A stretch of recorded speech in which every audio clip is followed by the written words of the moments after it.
cultura alumno corte exitoso de la enseñanza y desarrollo personal. El logo que nos está lanzando ahora es diseñador de un colega de nosotros. Well, Kulasar College está yendo bom. Awe eigenlijk nós temos lançamento oficial de nosso logo, maneira que o gente para tomar nota se você não passa o caminho principal de la sala strat. Nós temos logo novo e awe nós lançamos para prensa, para toda gente, para todos nos invitados na especial. Kiko ta é conveniente ng diálogo aqui? Well, para el logo nos usa tres aspectos. Nos usa el aspecto espiritual, nos usa el aspecto académico y también nos usa el aspecto arubiano.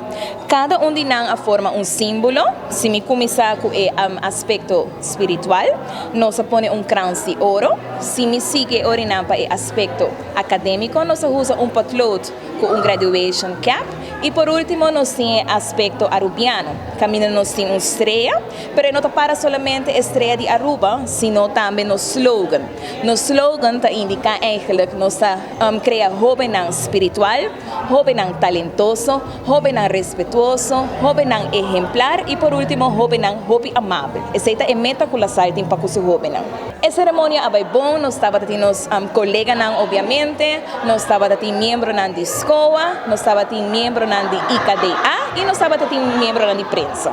El pastor conta un tiki de Juan Bautista de la Sal, ela conta un tiki de historia y también ela dona su bendición eigenlijk para nuestro logo oficial.